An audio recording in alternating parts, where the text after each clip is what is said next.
শিক্ষক কর্মচারীদের সেপ্টেম্বর মাসের বেতনের প্রস্তাব মন্ত্রণালয়ে, এমন একটি হেডলাইনের সংবাদ প্রকাশ করেছে দৈনিক শিক্ষা.com।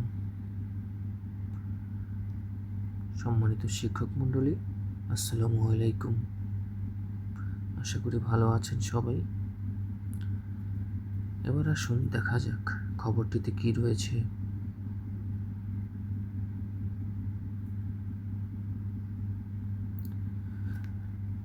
সংবাদটিতে বলা হয়েছে, 4.25 লাখ এমপিভুক্ত শিক্ষক কর্মচারীর সেপ্টেম্বর বেতন অর্থাৎ সেপ্টেম্বর মাসের বেতনের প্রস্তাব শিক্ষা মন্ত্রণালয়ে পাঠানো হয়েছে।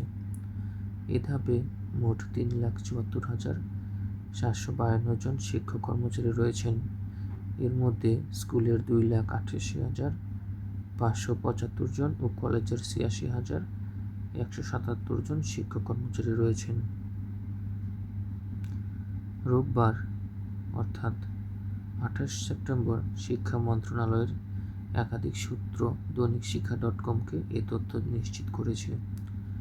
মন্ত্রণালয় সূত্রে জানা গেছে, 19,744টি বেসরকারি শিক্ষা প্রতিষ্ঠানে মোট 3,74,752 জন এমপিভুক্ত শিক্ষক কর্মচারী কর্মরত। ফলে সেপ্টেম্বর মাসের প্রথম ধাপ বেতন ভাতা এফটি বাবদ মোট 997,91,43,394 টাকা হিসাব বিবরণী EMIS সেল থেকে পাওয়া গেছে।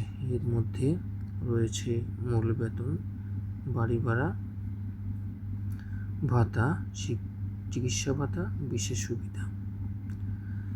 এর আগে গত 24 সেপ্টেম্বর এমপিভুক্ত শিক্ষক কর্মচারীদের বেতনের টাকা এফটি মাধ্যমে পাঠানোর জন্য আগামী 25 সেপ্টেম্বরের মধ্যে এ মাসের বিল অনলাইনে সাবমিট করতে প্রতিষ্ঠান প্রধানদের নির্দেশ দেওয়া হয়েছিল।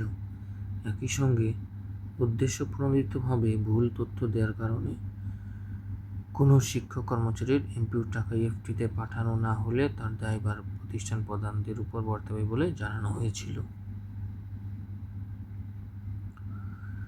জানা গেছে, সরকারি কর্মকর্তা কর্মচারীরা এফটির মাধ্যমে বেতন ভাতা পান, তবে বেসরকারি শিক্ষা প্রতিষ্ঠানে কর্মরত এমপিভুক্ত শিক্ষক কর্মচারীদের বেতন ভাতা সরকারি কোষাগার থেকে ছাড় হলেও তা রাষ্ট্রায়ত্ত 8টি ব্যাংকের মাধ্যমে এনালগ পদ্ধতিতে ছাড় হয়।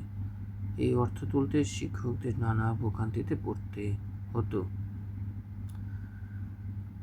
তো সম্মানিত শিক্ষক মণ্ডলী, আশা করি অতি শীঘ্রই আমরা সেপ্টেম্বর মাসের বেতন পেয়ে যাব। যদি সব ঠিকঠাক থাকে তো খুব শীঘ্রই ব্যাংকের মাধ্যমে আমরা আমাদের সেপ্টেম্বর মাসের বেতন পেয়ে যাব। তো সংবাদটি ছিল, তা আপনাদেরকে জানালাম। ভালো থাকবেন সবাই। আসসালামু আলাইকুম।